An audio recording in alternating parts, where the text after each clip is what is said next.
Bien, bueno, empezamos entonces con la corrección del taller 2, ¿sí? Que estaba enfocado a toda la parte de biodiversidad. Repasó la unidad 8, la unidad 9 y de todas las unidades después de los distintos reinos, abarcando desde la 10 hasta la 15. Bien, vamos a los primeros puntos que eran de ecología, ¿sí? A ver qué pusieron, cómo lo resolvieron. Cuéntenme.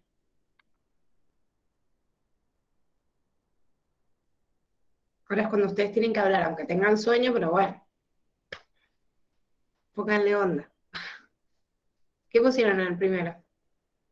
¿Verdadero o falso? Yo le puse verdadero. Bueno, ¿todos verdaderos? Nosotros le pusimos falso, porque nos pareció que la tasa de crecimiento semanal era de 7 individuos por semana, no anual. Bueno, o sea que, Nosotros igual. ¿qué Sí, calcularían? pero en un año se vive por semana y en una semana hay 7 individuos. Dice, en una población de insectos nacen 15 individuos por semana y mueren 8, o sea que ahí tenés una tasa de mortalidad y natalidad que vos sacás por semana, ¿sí? De Sí. 15 y 8 por semana. Si yo te digo la tasa de crecimiento anual es de 7 individuos, ¿por qué Por estaría año mal? tendría que ser. ¿Ah? Pero 7 dice a la individuos semana. por año, si es anual. Claro, o sea, si yo estoy sacando la tasa de crecimiento anual, tendría que ser por año, no por semana, ¿sí? A ver, Ah, ok. vamos a ver si... Claro, es como que mezcla las dos cosas. Claro, o sea, como que no estoy definiendo, de acuerdo a la definición, o sea, no se corresponde con lo que me está diciendo. ¿Ven? Es verdad que si yo saco, obviamente, cada 7 días yo saco la tasa y voy a tener una tasa de 7 individuos. Pero si yo quiero sacar la tasa anual, la tengo que sacar en un monto de año, ¿sí? Aproximadamente, sacándolo de acuerdo a las semanas, que obviamente si lo sacan por semanas nada más le da 364 individuos al año, que en realidad es es por el cálculo por semana y no anual, pero si no, en realidad si sacan anuales da 365. Pero si yo estoy sacando la tasa de crecimiento semanal, es cuánto crecen los individuos por semana. Si yo quiero saber la tasa de crecimiento anual, la tengo que sacar por año. ¿Se entiende, Mateo? No es una cuestión del cálculo, es una cuestión de la definición. No, me parece que cuando leí, no leí la palabra anual, fue como que 7 Ah, individuos a la semana, sí, listo, vamos. claro, sí. La tasa de crecimiento, si me hubiera dicho la tasa de crecimiento es de 7 individuos, no sé, por semana, sí, dale, está re bien, ¿entendés? O sea, el problema es que era anual y en realidad después te tiene un dato que es por semana, o sea, eso es lo que no se corresponde. Bueno, o sea, como que ya revieron la otra respuesta. La idea era compartir y el otro es que no sabía cómo le había pegado la Dani, pero está pegado todo al final las respuestas. Bueno, a ver, la segunda, me decía en una población la frecuencia relativa del genotipo homocigota dominante es 0,5. Este creo que les costó bastante. La frecuencia relativa al genotipo heterocigota es de 0,375 y la frecuencia absoluta es de 0,5, es de 5, perdón. Quiero a ver si alguno se anima a definir, o sea, o a diferenciar qué era la frecuencia absoluta y la frecuencia relativa. ¿Qué diferencia había entre los dos? La relativa era como que tenías en cuenta la absoluta y ibas dividiendo por el número de individuos. Bien, o sea, absoluto es absoluto, es lo que yo tengo, ¿sí? Relativo es en relación, en relación a. ¿Con quién lo estoy relacionando? Y con el número total de individuos. ¿Cuál es ese número total de individuos? El número n. ¿Se entiende? Sí. Sí, Bien. Entonces, si me daba el problema la frecuencia relativa del heterocigota y me daba la frecuencia relativa del homocigota dominante, quiere decir que las fórmulas que me permitían sacar la fórmula, o sea, relativa de cada uno de estos, que los representábamos con la letra inicial en mayúscula, yo lo tenía que dividir, o sea, era lo mismo, significaba lo mismo, que la cantidad de individuos, o sea, la frecuencia absoluta, sobre el número total de los individuos de la población, que la situación problemática me dice que es 30. ¿Sí? Entonces yo digo, bueno, ¿cómo saco el otro dato? Porque de este, o sea, del alelo recesivo, tengo solo la frecuencia absoluta.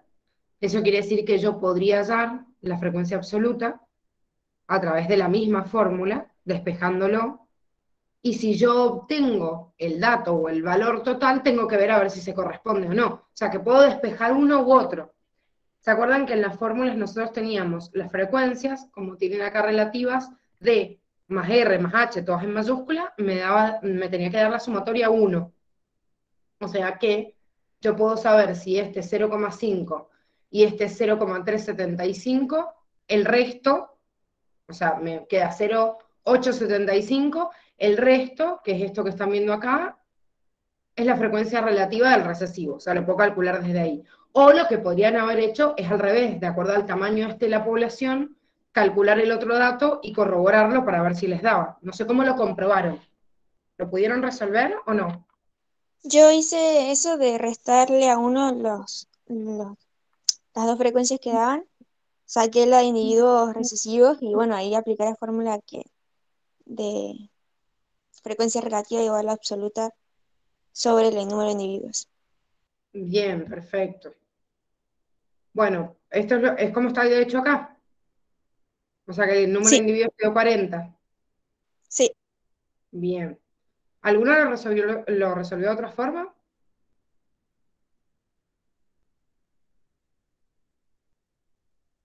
¿No? Bueno, No, podían empezar desde acá, a ver si me siguen en la idea. En esta misma fórmula, si yo digo que esta frecuencia, ¿sí? Que es como la frecuencia que yo no tengo, la que tengo que hallar, esta. La que tengo que hallar porque no tengo la frecuencia relativa del recesivo.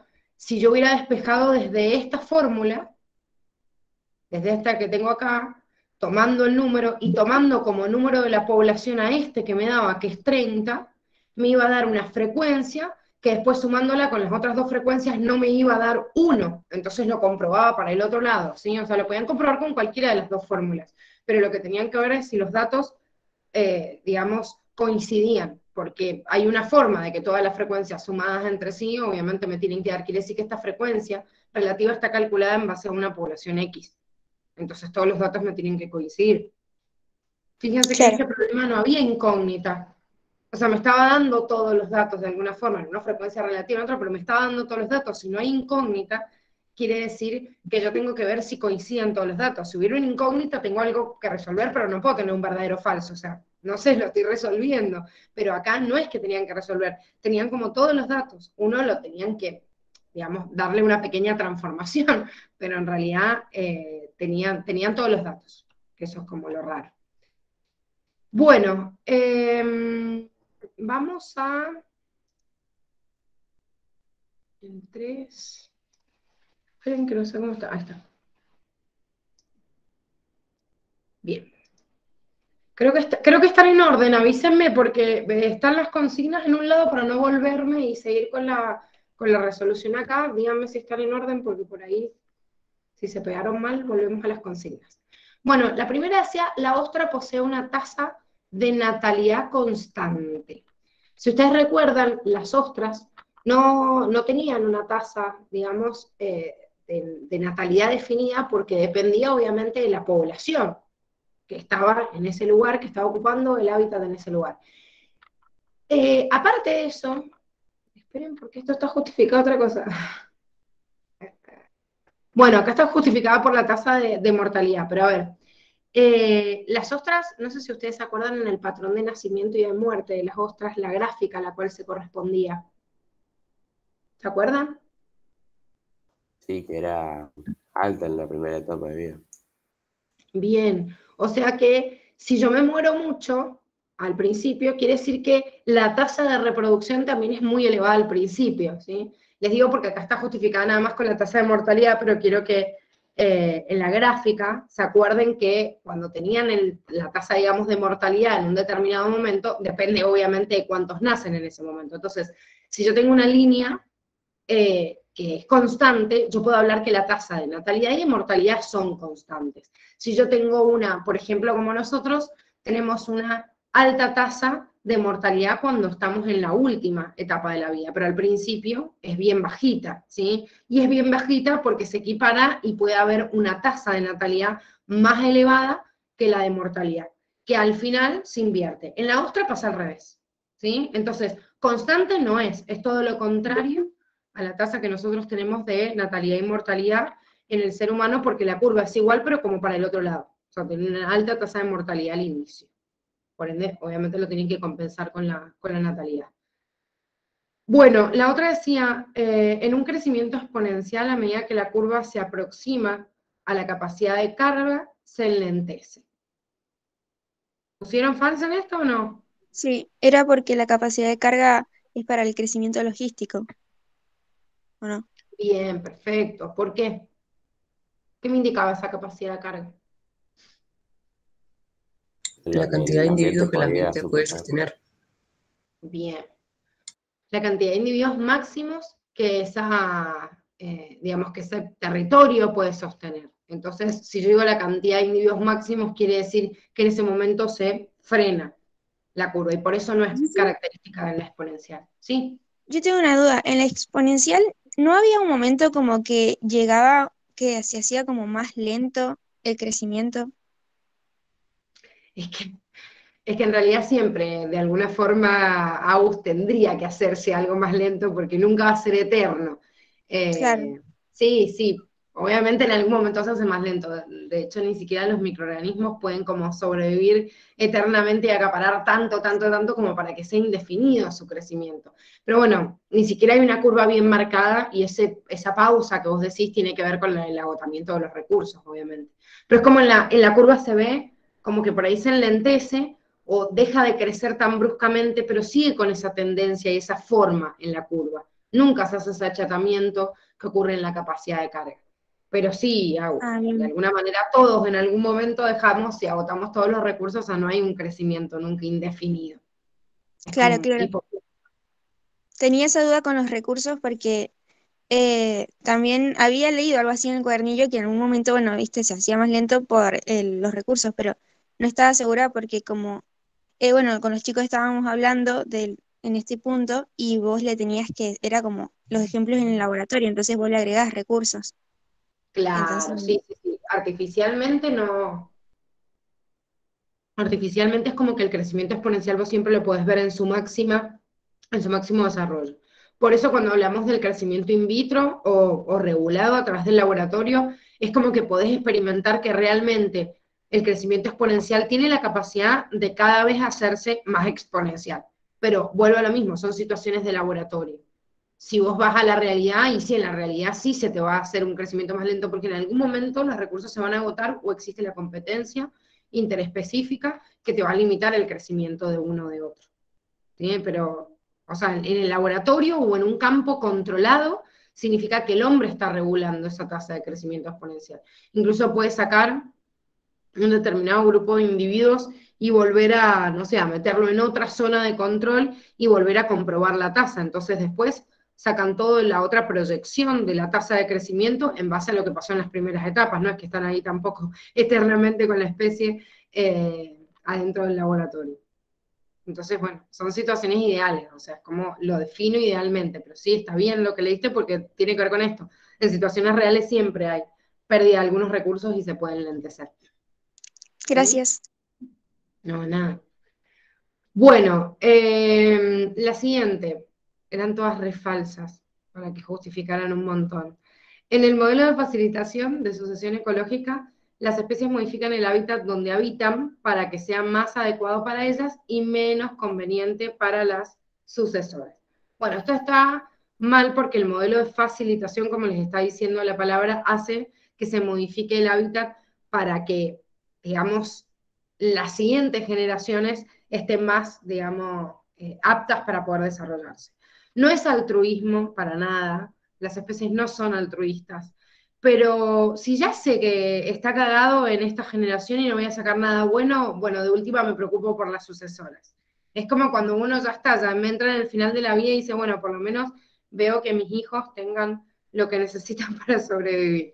O sea, cuando ya empieza uno a sacrificarse por el otro es porque ve que no hay otra solución. Si no, no se daría este modelo de facilitación. O sea, las especies tratan, de hecho, de sobrevivir antes de reproducirse.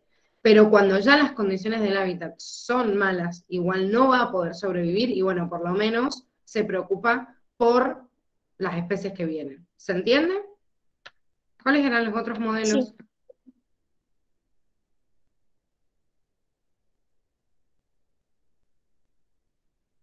¿Se acuerdan los otros modelos de sucesión? no. Eso es lo del banco enmarañado, nada que ver, y todos esos. Ah, No, entonces no. esas son hipótesis de por qué, digamos, por qué el sexo. O sea, por qué la reproducción sexual cuando igual es tan costosa. Ah, sí, sí. Bueno, pero si lo buscaron para fundamentarlo, ¿habían puesto falso eso que habían puesto? Sí, pero lo saqué por lógica, pero no me acordaba de Bueno, esos. repasen los modelos de sucesión. Hay 3 ejemplos en los modelos de sucesión mínimo, creo. Quizás hay más, pero sé que hay un ejemplo en cada uno en Curtis. Los 3 modelos de sucesión ecológica son importantes en su definición, son importantes en sus ejemplos y son bastante preguntados, ¿sí? Así que márquenselo ahí con una comillita para leérselos ahora apenas terminen el taller. Bien, el otro dice, siempre que se forme un híbrido se establecen mecanismos presióticos o posióticos para evitar su formación o crecimiento, independientemente de su aptitud respecto a las poblaciones originales. ¿Sí? Bueno, esto es falso porque justamente me dice siempre que se forma un híbrido se establecen estos mecanismos pre y posióticos, pero la verdad es que nosotros tenemos por definición la heterosis o el vigor híbrido, que es la importancia de esas especies híbridas que han podido, digamos, superar capacidades que de hecho en sus progenitores eran distintos y pueden crecer más rápido, pueden fertilizarse más, o sea, dejar más tasa de descendencia. Entonces, no siempre tiene que ver con esto, o sea, siempre que haya un híbrido se van a formar mecanismos para refrenarlos, ¿sí? Sino que el híbrido muchas veces puede superar incluso a las 2 especies originales. ¿Se entiende esto? Porque es bastante confuso cuando llega un híbrido y bueno, sí, pero de alguna manera yo tenía que establecer algún mecanismo para frenarlo. ¿Qué Nosotros pusieron? en nuestro grupo habíamos, como dice que siempre que se forma el híbrido, pensamos que ya estaba el cigoto. Entonces dijimos que en realidad lo que se tiene es un mecanismo presigótico, si no querés el híbrido. Ah, claro, sí, si ya tenés el híbrido, podrías tener un mecanismo posigótico y no pre. Claro, Sí, sí, sí, eso también está mal, digamos, de cómo está redactado. Pero es como siempre se ponen o siempre se ejecutan determinadas características. No, no, no, es una forma como para frenarlo. Y es verdad que yo genero una nueva especie de acuerdo a superar determinadas barreras y los mecanismos pre y posióticos son justamente para evitar que siga pasándose algo que supuestamente es anómalo. Pero siempre y cuando las características que tenga ese híbrido sean peores que las de los progenitores. Si no, no se van a activar estos mecanismos y por eso no han aparecido especies nuevas, si no, no aparecerían tampoco especies nuevas mezclando, digamos, genotipos de especies distintas, como han surgido un montón de especies de plantas por poliploidía. Entonces, no es siempre. Sí es verdad que el aislamiento reproductivo me define que hay mecanismos pre y posigóticos, bien igual lo que estás diciendo, Agus, los pre son antes de armar el híbrido, antes de que esté la célula huevo cigoto y las post después, pero en realidad nunca puedo saber si realmente va a ser más apto o no. Si es más apto, va a lograr sobrevivir y estas barreras en realidad van a terminar no existiendo, porque las van a ir rompiendo para poder independizarse, o sea, separarse como una nueva especie. Bueno, y la siguiente decía, en una población de insectos nacen 5 individuos, mueren 3, inmigran 15 y emigran 10. Y dice, la tasa de crecimiento depende fundamentalmente de las migraciones. ¿Pusieron verdadera o falsa en este? Este también, cuando estaba ayer en el... no, sí, ayer en el... No, antes de ayer. Cuando empezaron a hacer el taller algunos grupos, escuchaba unos debates terribles. No sé si que estaba calculando cualquier cosa. ¿Por qué me está Nosotros pusimos diciendo? verdadero. ¿Cómo? Nosotros pusimos verdadero. ¿Y por Y qué? nosotros también. ¿Compararon las dos? Sí, hicimos cuánto era la tasa de tipo como de natalidad, o sea, de crecimiento, los que mueren menos los que nacen, y los de inmigración y emigración, entonces nos dio como que en realidad venían más en la parte de las migraciones. Bien, perfecto. Pero nosotros no Era calculamos nada, pero nos dio por sentido común que estaba bien. bien. Bueno, sí, es que si yo veo los números 5 3 y el otro veo 15 y 10 por ahí por sentido. Ojo, que podían ser números más grandes, pero la diferencia te daba un número menor y no. Pero sí, era un cálculo sencillo. O sea, a mí ya me están dando la tasa, me dan la tasa de mortalidad, la tasa de natalidad. O sea, ya tengo las tasas, digamos, por separado. Es obvio que nada más tengo que hacer una sumatoria. Entonces el cálculo no es difícil. Bueno, vamos a el siguiente punto, del punto 9, que les decía completar. Bueno, las frases tenían como algunas palabritas, no sé si alcanzaban para todos, algunas también se repetían. Bueno, la idea era que la pensaran, digamos, un poquito, para ver si había que agregar alguna o había que repetir alguna palabra o no. Vamos al primero. A ver quién se anima a leer, a decir a ver qué puso. La primera pusimos especiación para Pátrica. ¿Pusieron qué? Para Pátrica, especiación para Bueno, Pátrica. ¿por qué? Nosotros pusimos simpátrica. ¿Por qué? Nosotras también. Ah, no me la conté. ¿Por qué? ¿Qué Y que diferencia habitan había el mismo territorio. Pátrica? ¿Ah? Habitan el mismo territorio. Bien, entonces, para ser parapátrica, ¿cómo tendría que ser? Tendrían que estar en Tenía territorios distintos. contiguos. Bien.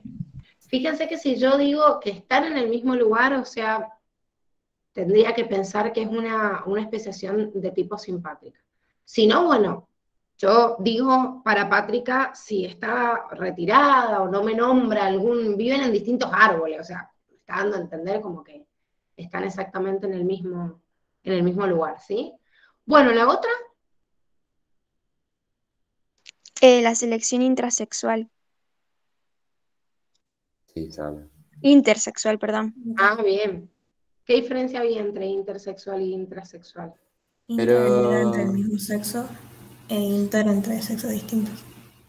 Bueno, pero el intersexual no era con los machos y el intrasexual no era cuando las hembras elegían a su pareja. pero pensar en el término. O sea, sí, pero no sé. Me acuerdo del ejemplo, o sea, del libro que decía eso. Lo que era la intra eran de las mujeres. No, Elegían si yo digo intra, está dentro.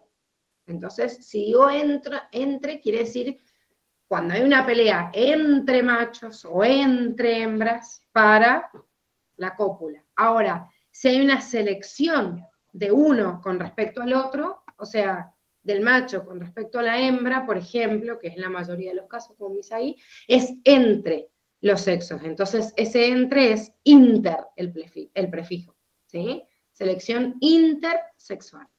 Ah, ok. ¿Está bien? Ujú. Bueno, el siguiente, ¿qué sería? O sea, pero 2 de 2, las dos dije mal, así que me parece que no voy a decir más nada. Selección direccional pusimos. Bien. Bueno, todo lo Bien. que es hacia, claro, una tendencia, digamos, hacia lo que tenía desde una característica mínima hacia una máxima y que haga justamente una dirección, mientras más tenga una característica, más apto es selección direccional. La otra,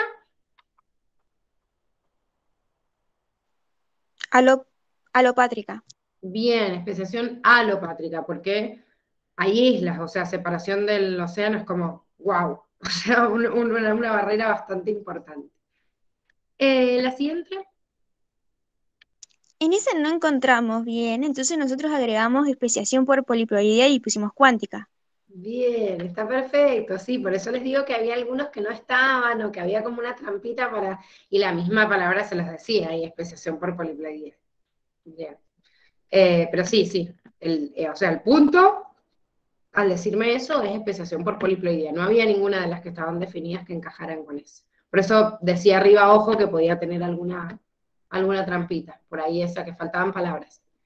Bueno, Bien. la otra, los machos de salmones. Esa podía ser, pusimos selección descriptiva, dependiente de la frecuencia, y también pusimos como selección intrasexual porque se estaban peleando entre ellos, pero bueno. Bien, ahí sí es intrasexual. Mateo, ¿se entiende? Ahí, No. O sea, no entiendo por qué en el otro sí. porque en el otro que O sea, dijimos, pero en este. Ah, en este es porque se pelean los machos entre sí. Y en otro porque las hembras eligen a los. fíjate, los pavos reales, la hembra elige al macho. Si la hembra elige al macho, o sea, el macho no se está peleando con otro macho, el macho tiene un plumaje que mientras más vistoso sea, la hembra lo va a elegir. No hay pelea de nadie con nadie. La hembra selecciona una característica. La disputa es entre macho y hembra. El macho se esfuerza por tener una característica, se esfuerza biológicamente hablando, obviamente, o evolutivamente hablando, la hembra lo selecciona. Entonces, entre los sexos. En cambio, en el caso de los salmones, ¿por qué es intrasexual? Porque la pelea es entre ellos. De hecho, los salmones depositan, o sea, ganan territorio o lo que fuera para que la hembra deposite los huevos en ese lugar, pero ni siquiera tienen contacto con la hembra. O sea, es la lucha entre ellos, entre Ah, los ok. salmones. ¿Sí? Ok, A la ok. larga igual lo elige otro sexo, porque por ejemplo, no sé, hay veces que los leones, no sé, pueden pelear entre sí para marcar territorio y la hembra después selecciona con quién quedarse o no. Pero ¿qué es más importante, la lucha de los leones o la selección de la hembra? Y no, realmente lo más importante es la lucha, porque los leones luchan entre ellos y ganan el territorio. Entonces, una vez que es el ganador del territorio indiscutible, medio como que no queda otra opción. No es que la hembra se pone a elegir el macho, no, no, no. O sea, cuando lo que marca la dominancia del territorio sobre todo. Esto en etología es importante porque se asocia con otras características que son más visibles. O sea, cuando la hembra elige al macho por una característica vistosa, el macho no hace nada, o sea, más que poseerla. Entonces, al poseer la característica también tiene probabilidad de que le pase, obviamente, a la descendencia, pero no hace nada, en realidad. O sea, solo se muestra o se florea y la hembra lo selecciona. Entonces, el macho se preocupa cada vez más para que esa característica reluzca más. En cambio, el macho que hace este tipo de luchas, esta selección intrasexual, el otro que también decía, los machos salmones compiten, no, qué boludo, se está repetida acá copiada.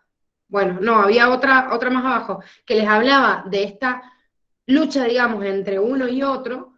Esa lucha entre uno y otro sí marca la supervivencia de uno o no, o la ganancia de un territorio. Entonces, como yo les decía recién, a ver, el león se pelea, gana el territorio, y bueno, sí.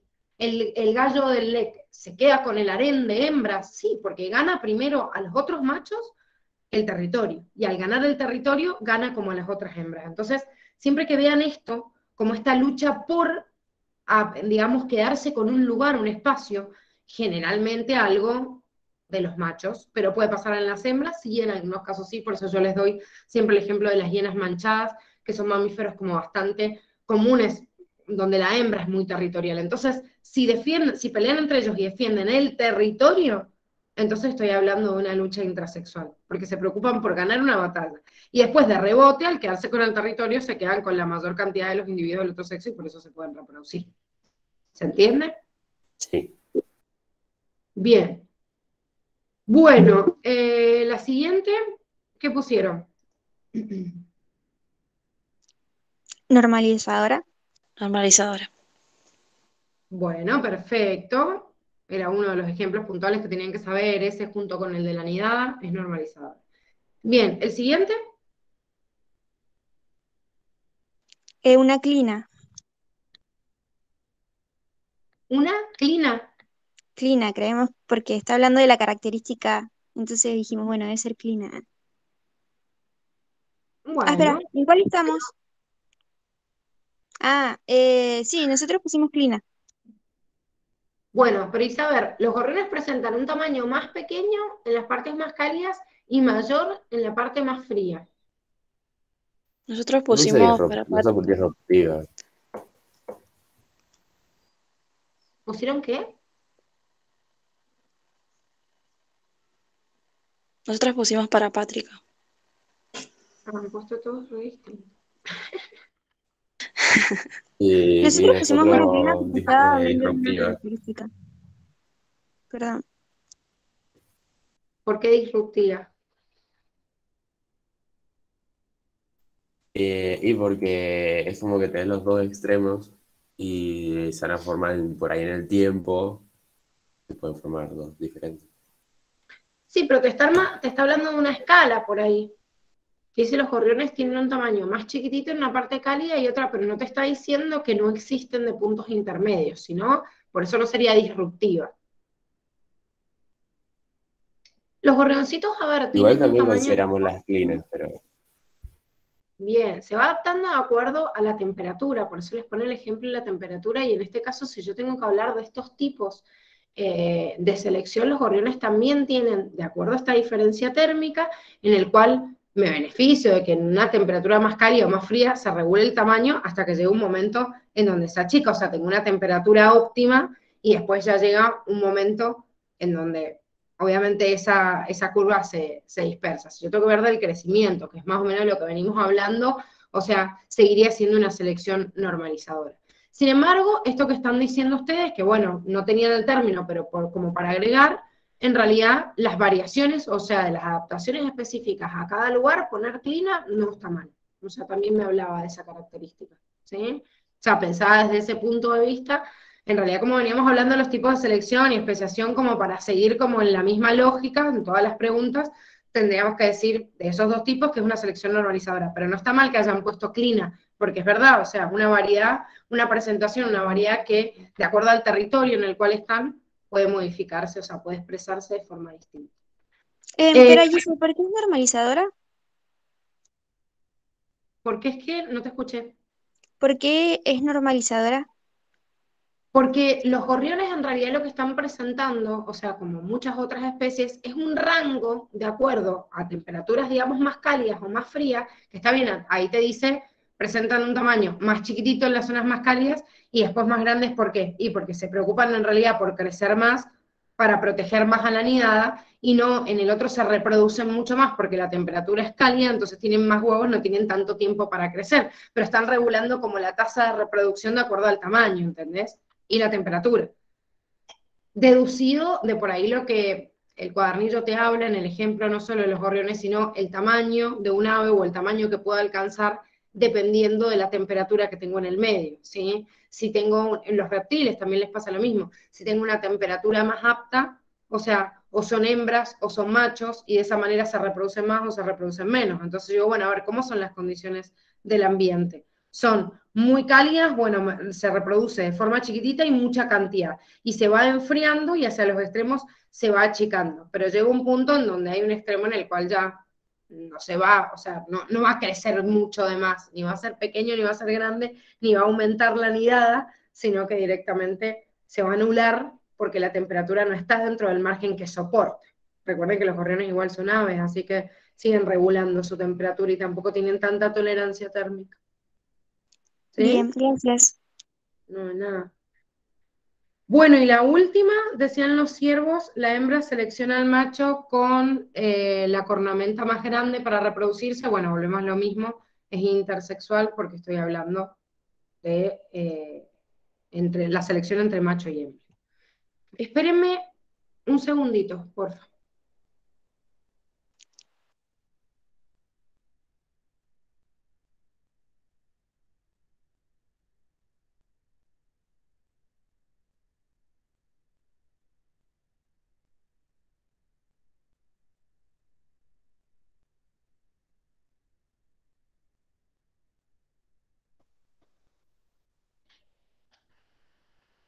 Ahora sí, ahí estoy.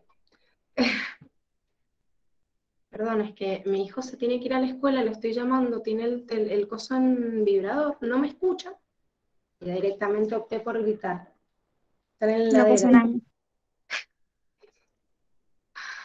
Ay, Dios. Bueno, vamos al otro. Dice, Darwin observó que había especies de aves que eran suficientemente similares como para haber descendido de una sola especie. Bueno, esta era la evidencia en realidad que había encontrado Darwin, estaba relacionado, bueno, acá está relacionado el pico con las semillas. ¿Qué pusieron acá?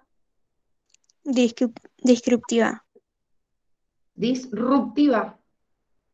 ¿Todos Ah, pusieron? sí. Todos Sí, lo pusieron mismo. bien. Bueno, se ve bien marcado cómo se va, eso era la selección disruptiva, o sea, como yo beneficiaba en realidad o un extremo o el otro y nunca los puntos intermedios. Bueno, vamos a los puntitos que hablaba de la unidad 10 a la 5 de biodiversidad y tenían un par de casos clínicos para debatir. Bueno, acá es muy diverso, la cantidad de respuestas que por ahí podemos encontrar es muy amplia porque depende de qué tanto hayan investigado, ¿no? No hacía falta que llegaran a una sola conclusión, sino la investigación que podían hacer de todos los que presentaban, o sea, como características similares o parecidas, los distintos tipos de patógenos depende del grupo en el cual pertenecían. La primera pregunta les decía qué tipo de bacteria podría haber ingerido. ¿Qué pusieron ahí? Nosotros pusimos Escherichia coli, pero nada que más nos suena. Bueno, sí, Nosotros también. comunes. Y Perfecto. Vibrio choleriae y también Helicobacter pylori, pero no estábamos seguros, creíamos. Helicobacter pylori no, porque Helicobacter pylori le encanta el pH ácido, entonces es difícil que lo encuentres en el agua de río porque no es el pH en el cual habita. A veces, Ah, bien. claro, a veces Helicobacter pylori se acompaña en algún por ahí alimento o algo contaminado y la poca población que ya vive en el estómago empieza a reproducirse, pero justamente vive en el estómago porque tolera un pH muy ácido, pero lo prefiere también. Entonces es difícil que sobreviva en el medio. Pero si pusieron Escherichia coli o si pusieron Vibrio colérico es como lo más, digamos, lo más representativo, porque tomando agua de río, o sea, tengo que ver contacto fecal-oral. Entonces, dentro del contacto fecal-oral podíamos ver todos los que podían presentar diarrea y con esa ingesta. De las bacterias que ustedes tenían y de las más comunes, estaba Escherichia coli y el Vibrio colérico también. Y después les dice, podría presentar una infección viral o una parasitaria, ¿cuál podrían haber incluido dentro de ese grupo? Viral, creo que no. ¿Ningún Y virus podía nosotros tampoco. No, virus no. O sea, por lo menos no. ¿Ninguno puso virus?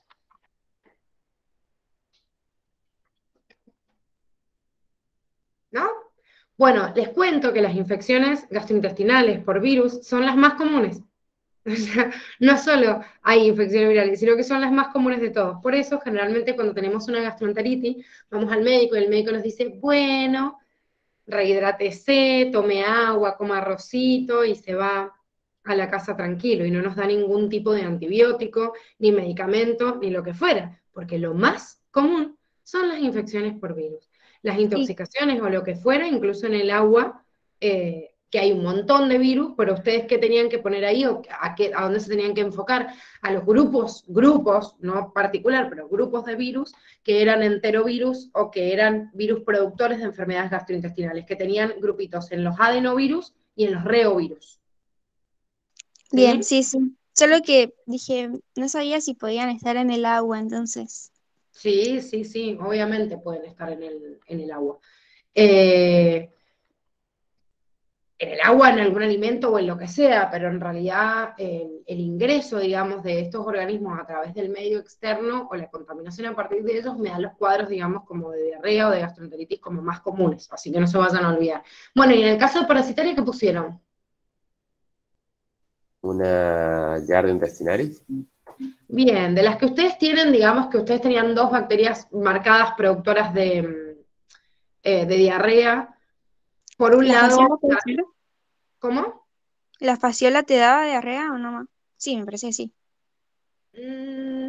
No, No, te da malestar hepático, entonces ese malestar hepático a veces es dolor de cabeza, dolor o molestia en el hipocondrio, náuseas, pero no, diarrea no porque no está afectada la función, o sea, de absorción, o sea, se tiene que complicar mucho, digamos, como un cuadro en general, pero no, por lo general no hay diarrea cuando hay fasciola hepática. Sí es verdad que se pueden contagiar a través de determinados mecanismos fecal-oral, pero después, digamos, como el resultado de eso no es el cuadro que te están presentando acá, que digamos que lo más importante es la diarrea abundante.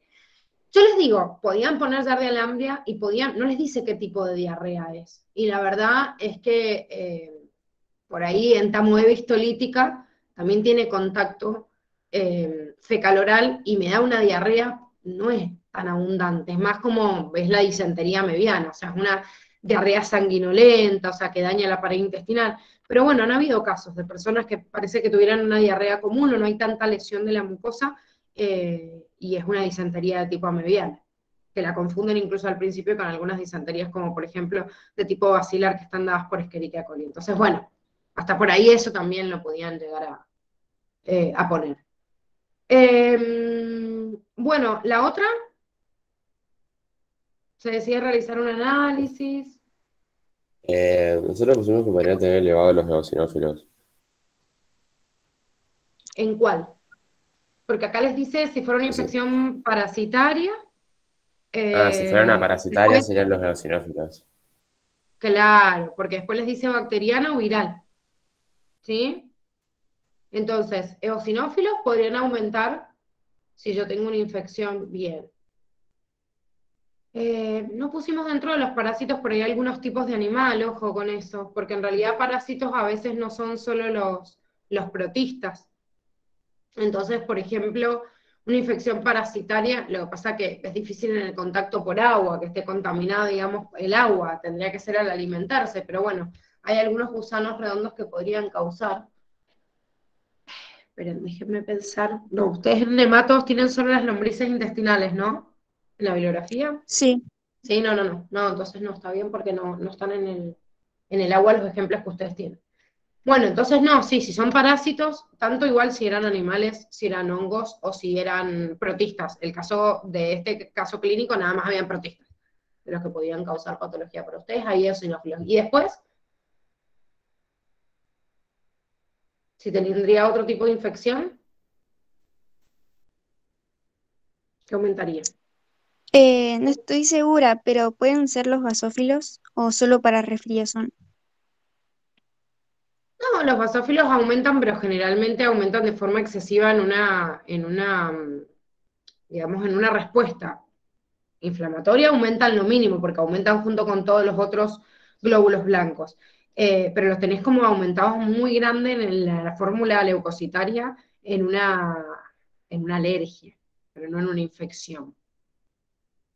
Ah, bien. Entonces un cuadro inflamatorio siempre aumenta, y aumentan todos, pero bueno.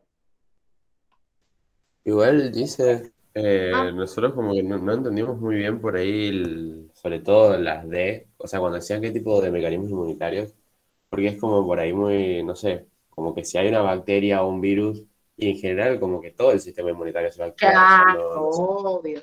Sí, Mateo, podía ser como muy general. No, yo digo específicamente se los preguntaba en base a ese caso clínico. Fíjense que dice manifiesta diarrea, bueno, y fiebre. Entonces yo digo, bueno, ¿la diarrea es un mecanismo de defensa? No, en realidad la diarrea es la lesión, o sea, un síntoma de la patología, lesión de la misma mucosa.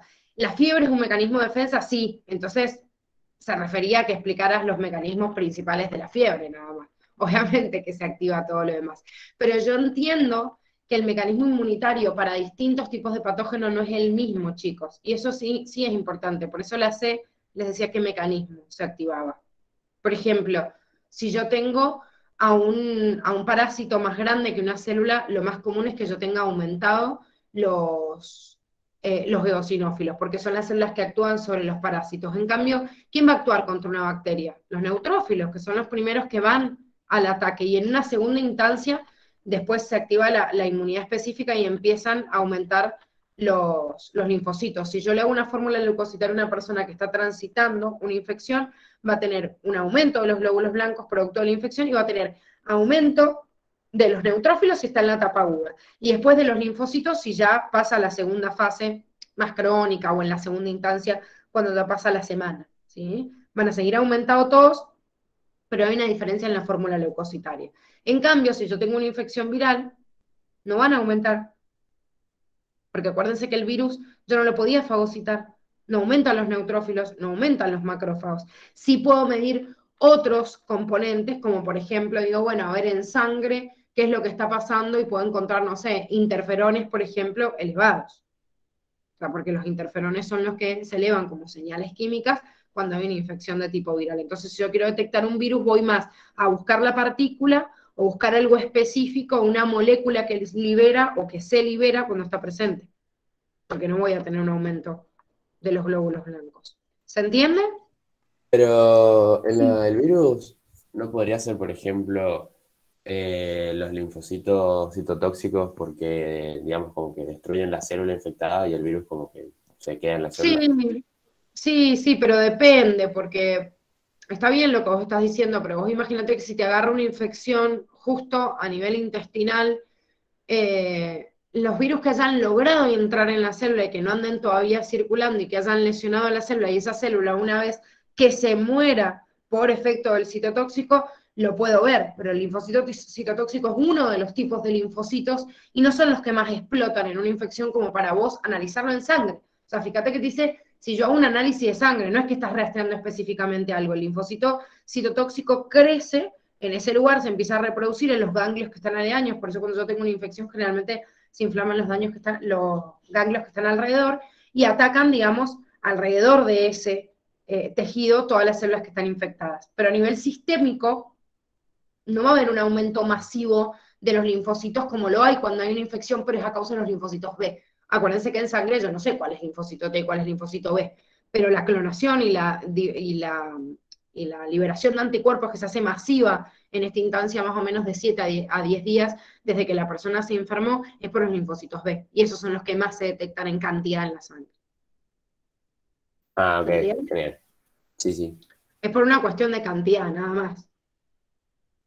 Bueno, Gigi, acá podríamos responder con las inmunoglobulinas, por ejemplo, si es una infección parasitaria, la inmunoglobulina G, ¿o no?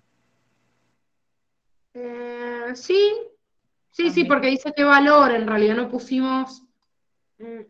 Sí, lo que pasa es que lo tenés que pedir. O sea, está bien lo que vos estás diciendo, pero si vos no pedís un dosaje, las inmunoglobulinas no es que se detectan en sangre así como, digo, ay, está la IgA aumentada. O sea, la IgA porque está adherida a una mucosa. Bueno, y ahí ahondo de qué. Pero en todas las otras Ig es como que están dando vuelta todas en sangre y yo no sé si está aumentada o disminuida si no pide una inmunoglobulina específica, ¿sí? O sea, cuando uno dice, me pidieron anticuerpos, por ejemplo, los anticuerpos que piden, no sé, de COVID, son anticuerpos contra COVID, no contra otra cosa, y encima contra una cepa específica de COVID. Entonces, yo puedo pedir, por ejemplo, IgG o IgM, no sé, de la hepatitis A. Entonces sé si estoy cursando con la hepatitis A o si ya la tuve, lo que sea, pero lo tengo que pedir bien reglamentado. No está mal, Cami, obviamente podés ver una variación de acuerdo a eso, pero como no estaba, digamos, en la consigna bastante expreso, es como que en un análisis de sangre, seguro las células siempre te las contabilizan y te hacen una fórmula leucocitaria. Como que el otro dato, bueno, lo tenés que deducir. Pero sí, si están pedidas por separadas, los anticuerpos también los puedo encontrar por separado, obviamente. Bien, perfecto.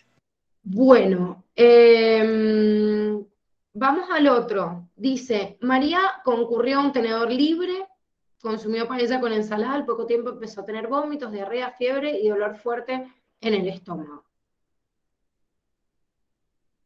Bien, ¿qué pusieron en el primero? Dinoflagelado. Bueno, solo hay una flagelada. No sé, nosotros igual pusimos fasciola hepática por los mariscos, pero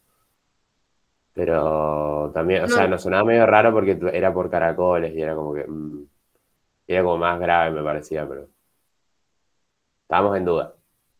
la paella la paella contiene varios bichos, así que ahí podemos tener así como tener en cuenta varios individuos distintos de distintos géneros y especies. Pero dijiste fasciola, Mateo. Sí. Bueno, pero ¿qué hubiera producido la fasciola? Claro, lo de patomedalia. Por eso también era como. Ojo, acá te dice, al poco tiempo empezó a tener vómitos, diarrea, dolor fuerte. Al poco tiempo, no sabemos igual qué es al poco tiempo, pero generalmente fasciola hepática de aquí que se va al hígado, se mete, se instala y se queda ahí como un buen tiempo, pasa un tiempo considerable, una semana, 10 días, por eso generalmente la persona se olvida del evento que le da origen. Esto es como bastante más intenso, ¿sí? En el momento. Sí es verdad, bueno, lo que pusieron en intoxicación por las toxinas de los dinoflagelados podría ser una causa, pero no se olviden que habían también algunas infecciones alimentarias, por ejemplo, dadas por bacterias, que eran como bastante explosivas, y que al poco tiempo también daban sobre todo vómitos y diarrea, y obviamente la fiebre si perdura en sangre. Teníamos Escherichia coli, que produce enteritis así, o sea, estas causas de intoxicación bastante terribles y rápidas. Staphylococcus aureus también lo tienen como ejemplo. Salmonella typhi, ¿sí? O sea, la salmonelosis es una de también bastante explosiva, o sea, como que uno llega y rápidamente se da como es como, tengo que salir corriendo al baño, una cosa así. Bacillus dysenteriae también, que es el que causa digamos, lo mismo que nosotros recién vimos, o pusimos el ejemplo de disentería meviana por una ameba, bueno, la disentería bacilar está dado por este tipo de bacteria, también me da vómitos, me da diarrea, dolor, todo muy intenso, y bueno, en última instancia podríamos poner Clostridium botulinum también, por ahí se demora un poquito más, pero también tiene vómitos, tiene diarreas, tiene fiebre, por ahí de los tiempos clínicos no tenían por qué conocerlos, pero sí describir estos grupos de bacterias que en el cuadrito ese que tenían de patógenos, que yo les di cuando Pero hicimos el parque, tenían varios de... Ah, Gise, el Clostridium no tendría que estar más que nada como en conservas. sí, lo que pasa es que no sabés, acá en este caso, si vos vas a un lugar y te dan paella, no sabés si lo que te metieron ahí es de una lata o no. En ese sentido, ¿entendés? Ah, Sí, está ujú. bien lo que vos estás diciendo, pero no está diciendo, mirá, preparó Es más, si lo hubiera preparado en la casa, la verdad es que depende en dónde, pero nosotros consumimos muchos mariscos enlatados. Y ojo, los restaurantes también, si no tienen el puerto al lado, o sea, nunca son frescos. Entonces, en ese sentido, podría ser Clostridium botulinum. En ese primer momento, porque después lo más importante de Clostridium botulinum es un cuadro mucho más grave y lo más importante es que te puede dar una parálisis, o sea, como que te frena todo lo demás, no es como lo intestinal lo más importante. Pero bueno, como no me dio el origen y pensando en que podría haber sido una conserva, Y una eh, pregunta, sí. los que dijiste antes son por la paella, o sea, los que nombraste, todos los que nombraste, los ejemplos, ¿pueden ser por la paella o también has nombrado algunos tipos con más respecto a la ensalada? Son intoxicaciones alimentarias. Pueden estar en distintos tipos. O Ah, sea, ok. pueden estar en una paella, o sea, en una comida así, o pueden estar, porque cuando vos tenés una intoxicación por alimentos no se limiten, no es que yo, bueno, no, pero si no comió paella, descarto esto, si no comió tal, porque no, chicos, o sea, los cuchillos con los cuales se preparan los alimentos, si yo tengo una verdura contaminada, corto, se lo echo el mismo plato, puede traer bichos de distintos lugares. Entonces, cuando yo hablo de una intoxicación alimentaria, tengo que pensar en la diversidad y no encasillarme en uno, ¿sí?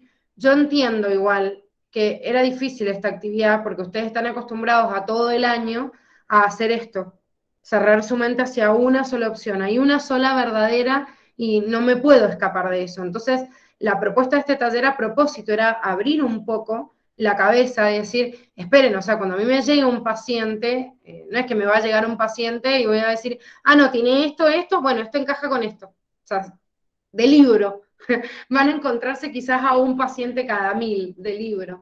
Todos los demás van a tener cosas que uno dice, bueno, no, pará, pero esto no era característica de esta patología y lo tiene igual. Entonces, la idea era abrir un poco la mente para que repasaran todos los que tenían puntos en común. Después fíjense en los detalles. ¿Sí? Después me fijo en los detalles y digo, a ver, si yo hubiera tenido un múltiple opción y de este mismo cuadro hubiera tenido a dinoflagelados, a bacillus, no sé, disentería, Staphylococcus aureus, Escherichia coli, ¿a quién elijo? Y yo elegiría los dinoflagelados, y creo que más de uno de ustedes también. Sí, en un múltiple opción sí, pero los otros están mal. No están mal, porque también son intoxicaciones alimentarias y pueden presentar este cuadro. ¿Se entiende hacia dónde estaba como pensado? Sí. Sí, profe. Bueno, Sí, sí. ahí en mecanismos que se activaron, y en esto vamos, Mateo, a lo que vos decís, sí, es re difícil entenderlo. Era como para que lo contestaran en general, o sea, los mecanismos inmunitarios, al tener vómitos, al tener diarrea, al tener fiebre, son mecanismos de la inmunidad innata y de la inmunidad adaptativa también, porque dentro de la inmunidad adaptativa estoy dando una respuesta determinada hacia un patógeno, y aparte de eso, obviamente, la fiebre, que es una respuesta generalizada, igual que lo que habían puesto en la anterior. Y en la última, Nosotros supusimos que podría haberle dado una alergia a algo en la comida. perfecto. Yo Entonces, puse lo de la intoxicación paralítica, porque bueno, había puesto el ejemplo de los dinoflagelados. bien.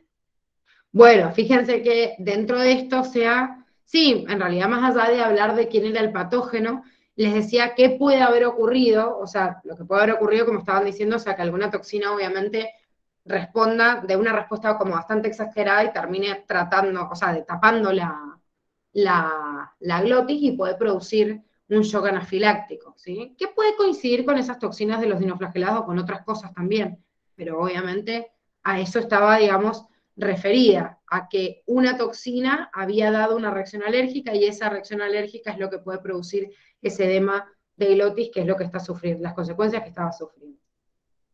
Bueno, vamos a el otro caso. Qué mal estamos con el tiempo. Fuimos muy ambiciosas con la Dani, quisimos ponerle, el año pasado estuvimos mucho más tiempo haciendo los talleres y quisimos ponerle algunos puntos, o sea, como que nos parecían re fundamentales, pero bueno, vamos a ver hasta dónde lleguemos a corregir para tratar, porque sí tenemos que corregir entre hoy y mañana, y digo, bueno, lo que nos podemos demorar un ratito más mañana, y si no, darles por lo menos la corrección del taller, así ustedes después hacen debates y vamos a las dudas puntuales. Bueno, en este caso, ¿qué pusieron? En esa, perdón, No, me apagué para que hables. bueno, es que en esa tuvimos unas dudas. Pusimos el adenovirus, pero estábamos entre esa y el reovirus, pero bueno, buscamos síntomas y lo coincidimos más con el adenovirus. Bueno, sí, pueden poner cualquiera de los dos, adenovirus, rinovirus, el virus de la influenza también, de los que ustedes tienen, digo, que es un mixovirus, porque también me da amigdalitis, dificultad para tragar, fiebre. ¿Bacteria? ¿Alguno encontró alguno?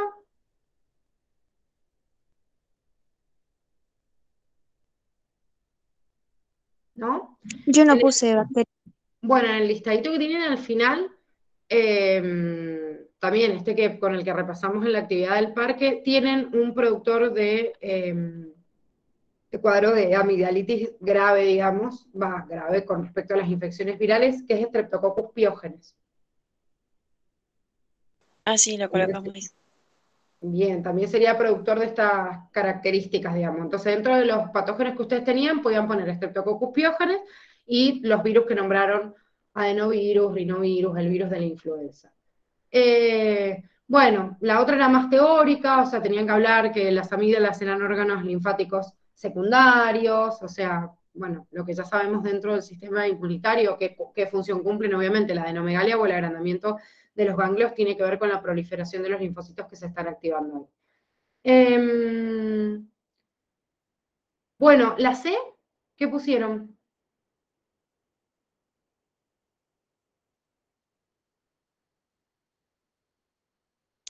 Puse que poseía una barrera de protección menos y se la extraían, pero que bueno, igual no era como indispensable porque hay otras que la compensan. Bien, justamente antes se extirpaban las amígdalas a todos y hoy en día se comprueba esto, decir, a ver, estoy sacando una barrera, está bien, voy a frenar con otras, puede ser, pero la persona que por ahí tiene amigdalitis a repetición, y si no es por una tendencia a la amígdala a responder de una forma exagerada, en realidad es la tendencia a la persona a enfermarse siempre, y de la misma forma que tuvo amigdalitis a repetición, ahora va a tener faringitis. Entonces, no estoy solucionando el problema extirpándolas. Realmente hay que comprobar si la amígdala está siendo reactiva y reacciona además, como si fuera una cuestión,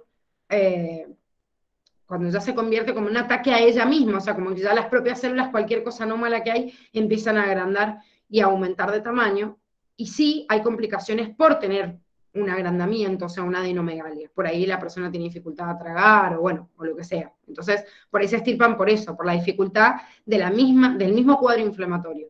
Pero si no, hay que tratar de dejarlas y tratar de compensarlas. Por eso hoy en día los que tienen estas complicaciones tratan de sacarle parte de una amígdala o de otra, o sacarle una amígdala y la otra no, ¿sí? Todo va a criterio del médico. Uno cuando va a Dice, 55 millones de médicos se da cuenta que llegan a conclusiones distintas. Sí, una pregunta, ¿las amígdalas no tenían también algo que ver con las alergias? ¿en qué sentido? O sea, No todos los sé, yo órganos cuando yo fui al alergista, me Ah, dijo que por ahí era más susceptible yo a tener más alergias por lo que a mí me habían sacado las amígdalas. no, eso depende.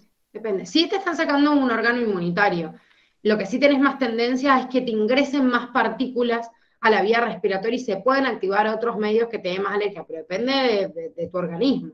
Quizás te lo dijo en ese contexto, no sé, o quizás vos tenés tendencia a la alergia y al haberte sacado las amígdalas en tu cuadro lo puede. Si es verdad que tenés un freno menos en la barrera. O sea, tenés la barrera, el anillo linfático de Waldeser, le falta una pieza. Entonces eso permite el ingreso de más partículas. Si tenés una tendencia a la alergia, se va a exacerbar. Pero no es que por sacarte las amígdalas vas a tener más alergia. No sé si se entiende. Ah, ok, sí, sí, sí. No Sí, es que sí. tenga una relación directa. Porque la alergia es una respuesta exacerbada de mi cuerpo hacia un determinado componente, que incluso le puede pasar hasta a una misma persona que tiene siempre adenomegalia, porque está respondiendo además justamente por eso, porque por ahí hace como una autorreacción contra sus propias amígdalas, digamos. Eh, bueno, la AD, ¿qué tratamiento le suministramos a este paciente? Bueno, ahí depende igual. Pues sí, depende si te tenía la bacteria o el virus, antiviral o antibacterial. Totalmente. Si era una infección viral como han puesto todos, o la mayoría, y es como lo más común, nada, voy a aliviar los síntomas, o sea, puedo dar algún antihistamínico, algún antipirético, nada más, o sea, alivio sintomático no lo ataco. Si llegara a ser una infección bacteriana, administro un antibiótico. ¿Saben cuál es el problema de la mayoría de los casos? Que cuando nosotros tenemos amigdalitis o faringitis o lo que sea, lo común es que haya una infección viral, y luego de la infección viral y de susceptibilizar al sistema inmunitario, es como que entra después en acción alguna bacteria y complica el cuadro. Entonces, a veces, como los turnos médicos están como bastante complicados, uno va al médico y si no va a una guardia consigue un turno de acá a 3 meses, y es un quilombo.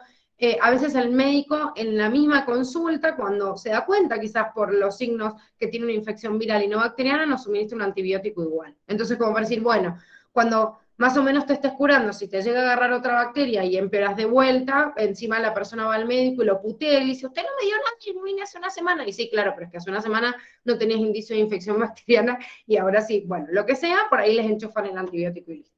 Pero es verdad que cuando hay una infección viral hay más tendencia a ese lugar que está más susceptible a que después venga otra bacteria y lo ataque.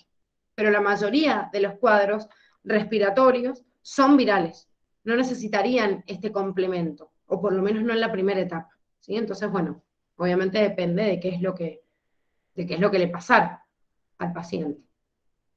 Bueno, vamos al último casito. ¿Qué pusieron en este? Este caso de Juan que se cortaba con una... Pobrecito. Ah, no, este no, el otro era el que se cortaba. Este es el que tiene tos y es asmático. Bueno, ¿qué pusieron?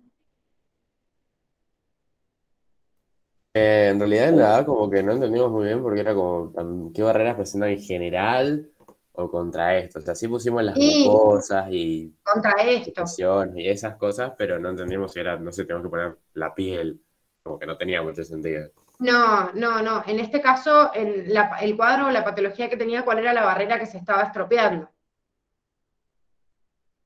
Ah, bien, entonces sí. O sea, pusimos las ¿Cuál mucosas. era la barrera? ¿No eran las mucosas? ¿Qué mucosa, en este caso? ¿De qué aparato, digo? Respiratorio. Bien, perfecto. Porque hay distintos tipos de mucosas que son puertas de ingreso a distintos organismos o la piel si se lesiona. En este caso, por el cuadro que estoy, digamos, viendo, la barrera primaria que se lesiona es la barrera de la mucosa respiratoria y las secreciones, en realidad, de esa mucosa, ¿sí? Porque esas son las que presenta, después vamos a ver si le gana o no le gana, pero esa es la barrera que presenta, porque el cuadro que tenga es evidentemente que alguien entró por la vía respiratoria. Bueno, dice, ¿qué mecanismos se activaron con la infección? Con este tipo de infección que genera tos, mucopurulenta, como les dice ahí, fiebre, dificultad para reposar, todo un cuadro respiratorio. Em, la fiebre, la tos, todo eso para poder eliminarlo. Bien. Ojo que la tos es un mecanismo de reflejo del sistema nervioso. Ah, sí, sí. O sea, una respuesta refleja más que inmunitaria.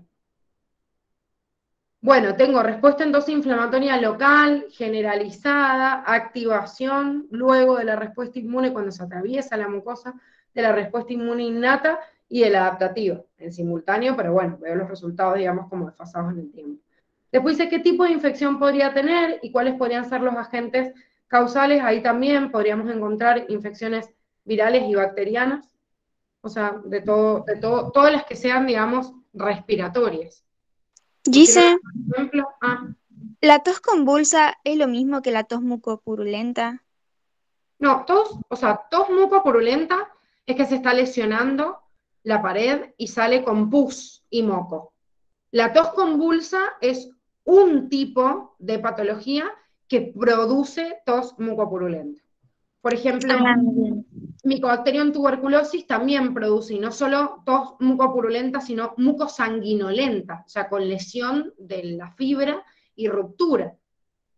Ahí podrían poner un montón de ejemplos. Todos los que producen, los virus que producen infecciones virales y en realidad todas las bacterias que causan infecciones respiratorias, que tienen varios. Sí, pusimos bordetela. También, sí, Bordetella pertussis es uno de ellos. Podrían poner también Mycobacterium tuberculosis, depende obviamente de la afluencia de la tos. Son menos comunes que otras, pero podrían ser. Bueno, ¿y qué le recomendaríamos de acuerdo a este tipo de infección? Y bueno, depende. O sea, el reposo, obviamente, para no agitar más, o sea, no empeorar la tos, pero la medicación puede ser sintomática y si hay una infección bacteriana, o yo compruebo que hay una infección bacteriana, puedo dar antibióticos, si no, no. Voy a esperar a que se mejore, digamos. Bueno, chicos, no les voy a cortar más tiempo porque si no les saco el recreo. Vamos a llegar hasta acá. Mañana seguimos de los puntos de abajo. Ya si queda algún videito con la otra parte debatida, de última se los paso, así avanzamos desde un poquito más adelante mañana y alcanzamos a... Digo alcanzamos, pero es como muy iluso mi proyecto de llegar a corregir todo. Pero bueno, vamos a tratar de llegar a corregir lo que más se puede. Pero quiero por lo menos a ver si queda algún videito de la otra parte para que se lo vean para mañana y de última mañana ajustamos en las dudas y por lo menos empezamos a corregir humana, que creo que hay algunos puntos que les costaron bastante. ¿Sí? Dale, gracias, Gise. Bueno, La profe. nos vemos mañana. Ok. Nos vemos, chao. Chao. Chao, Gise.